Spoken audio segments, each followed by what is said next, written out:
Hello and welcome to the Weekly Shonen Jump Review. Each week I read Weekly Shonen Jump and give my review of the chapters.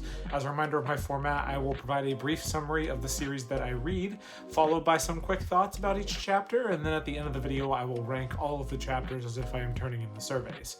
I don't cover all of the series in this review as I've already dropped some of the series, but for those that I do review there will be spoilers, so you have been warned. The Sushi Master is here giving a lecture on swords and how they can become conduits for spiritual energy, even swords that are made with basic materials. This effect is amplified based on the sword masters that creates them, especially if they are able to manipulate the channels that the energy uses to flow through the sword. Shiba interrupts this lecture, bringing in Rokuhiro, who immediately starts unintentionally spilling state secrets that he was able to determine with his own examination. They both get detained, and the Sushi Master gets a look at one of the swords that Rokuhiro made and is impressed. Nice story building chapter, looking forward to everyone recognizing Chihiro's dad's ability to create swords. Akane and Kaisai have come to the stage, and they are set to battle with dance! They perform an aggressive Kapore dance where they are basically fighting with each other through dance forms. But even as they are doing this, they are perfectly in tune and put on an incredible performance that wins over the crowd in a big way. Even one of the schmoozers who looked down on Akane previously was impressed.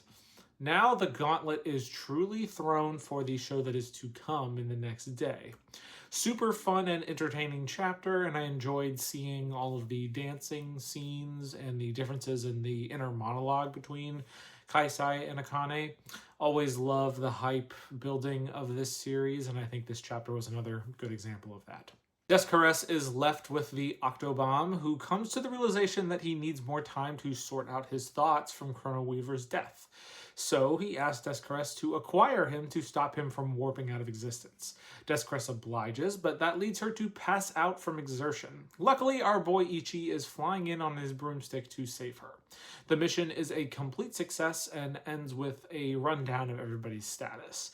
This arc had a lot of very high peaks, such that any sort of down chapters were easily overwhelmed by some of my favorite in the whole series. Getting Descartes' backstory was huge, but also getting introduced to some new and exciting characters was fun too, in terms of the entire arc. I'm very curious to see what will happen with the waiter magic now that he has been acquired, and what this will mean for the World Hater magic. Also, for Chrono Weaver and Minerva's impending child, who curious whether it's going to be a magic or some sort of human magic hybrid. Clearly, seeing as it's able to perform Chrono Weaver's magic, I think that will be interesting to see the implications of that. Oh, heck yeah, kids. This week is an Osaragi special chapter, and boy, are we in for a treat. Her fight with the strange lady blasts her through apartments, and things are looking a little dire for a second because the crazy lady laced the water with poison. It even seems like Osaragi is really on the ropes as the old lady starts drowning her in a pool. But Osaragi knows that what she means to Shishiba, and she knows that he would be lonely without her. So she decides to drink the poison from the tub enough so that her head is exposed, and then she crushes the weird lady's throat. Man, what an unbelievable chapter. This was Sakamoto Days back to its very, very best. I had a lot of fun reading not only the action, but some of the character dynamic between Osaragi and Shishiba. Just learning about some more of that. Just fantastic this week. The fight with Shikimi and Moi gets underway, and it is actually a pretty good fight. It's kind of funny to remember that this series is supposed to be a gag manga. Anyway, Shikimi grafted the immortality rose to his heart, which means that the only way that Moi will be able to win is to destroy both simultaneously.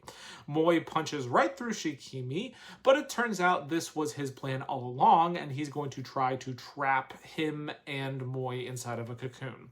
Now Nico is left with an impossible choice that she is likely going to have to reveal herself to save Moi. Another really great Witch Watch chapter, and I enjoyed the fact that Shikimi is a really smart villain. He takes the time to basically deduce everything that led up to the fact that Morihito suddenly shows up on the ship, and he clearly has taken countermeasures to stop some of his biggest roadblocks, including Morihito himself. And now with Nico being in a bad spot, she's clearly, this could all go very well for Shikimi if Nico is going to have to reveal herself to save Morihito, which, she'll probably do. That is kind of playing right into Shikimi's hands. So anyway, it's very interesting that this gag manga is actually a very compelling action and fighting sequence. It's very good. The badminton boys are back to practicing, and the younger Yusa is getting really frustrated.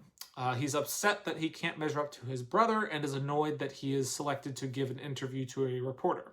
This does, however, lead him to running into Hina, and they have a conversation about Yusa being fueled by rage and bitterness. And then Hina relates to that by saying that you can find happiness even being in the thick of a fight. Yusa, recognizing this moment is as good as any other, decides to shoot his shot, but is immediately rejected. So that's disappointing. Fine chapter, but I hate to see Hina suffer. So let her find some actual happiness and not just a begrudging, well, I'm here, so I might as well be happy sort of happiness. Is that too much to ask? Yodaka's fight with Yoichi continues, and we get some of the backstory of what led to him being put in the Netherhold in the first place. The main reason for this was that Yoichi became a militant fanatic about the family, such that he even killed his own mother and basically anyone else who deemed him of being a traitor. This was becoming too much to control, so his father tricked him into locking himself up in prison to wait for a servant to come get him, but the servant never comes, obviously. It's at this time one of the Uzen ninjas appears below in the Netherhold and is attacked by Yoichi. Yodaka saves her, but this leads him to being attacked and the Netherhold to start collapsing. Yoichi decides to go up to the surface to take out the next head candidate that he has imagined inside of his head has been identified, and Yodaka is off to save his friends as well. Another high-quality chapter from the series. It is a really criminally underrated series, and it has really good chapters from week to week. I will always come up to bat for Shinobi Undercover. I've been a very big fan of it. Even from its start, but especially now, I think it's come into its own as being a very, very good series.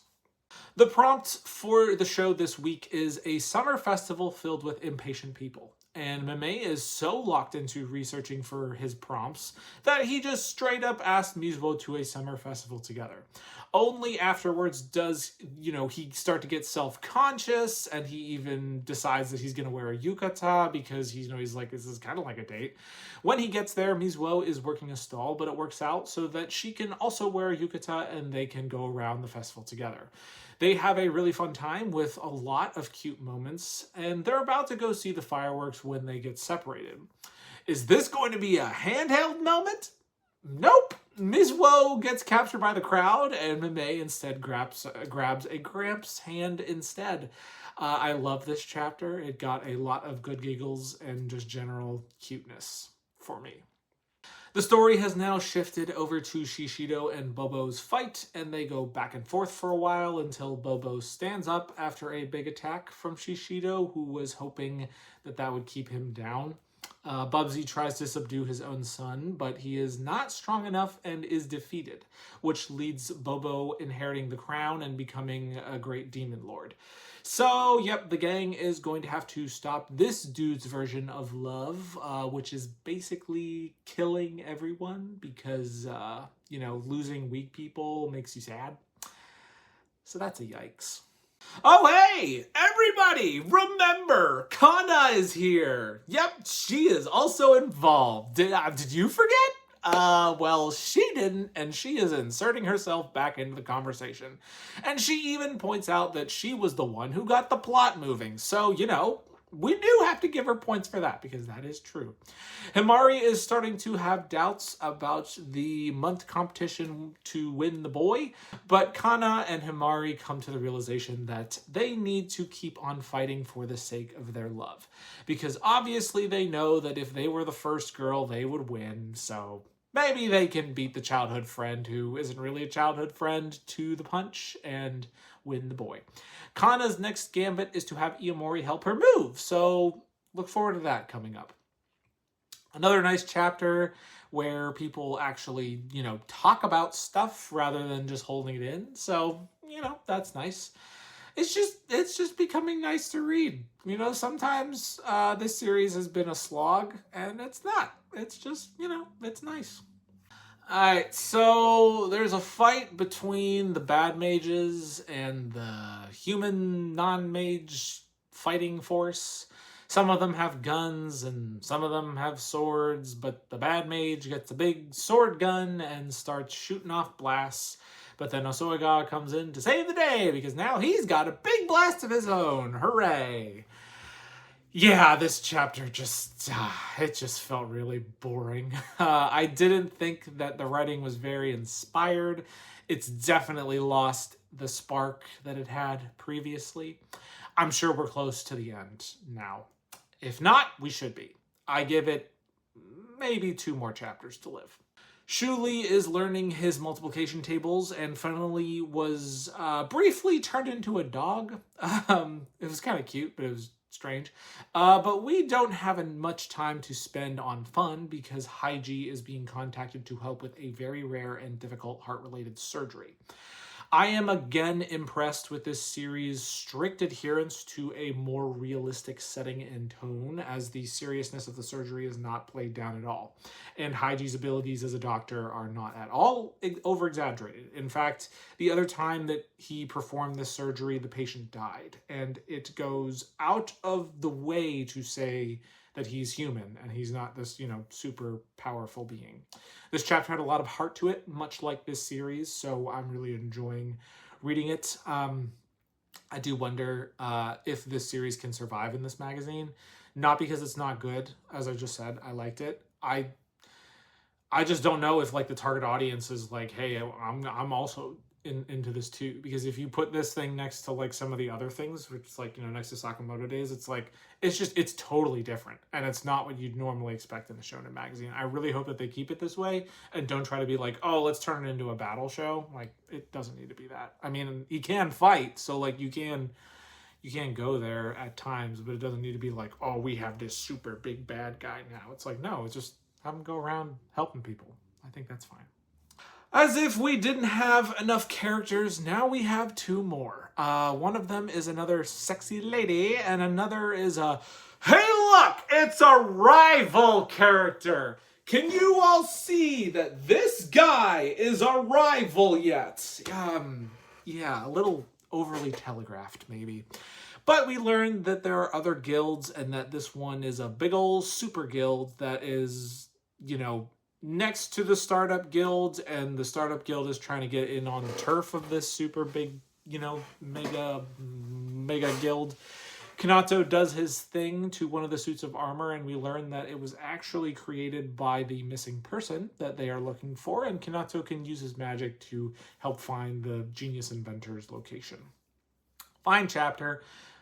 But like I mentioned last week, I think we need to be given some time to sink into who these characters are that just keep being introduced to us. We're only 7 chapters in, and you can give us some time to learn about who these people are instead of just continually throwing new people at us. That would help. It's not completely overwhelming. It's just everything just feels very surface level. And there's been some characters that I've really enjoyed. Like Jean, I wish he was still around. We don't see Jean at all. Weird Princess Night Lady, she was fine. Either way, just give us some time with these people.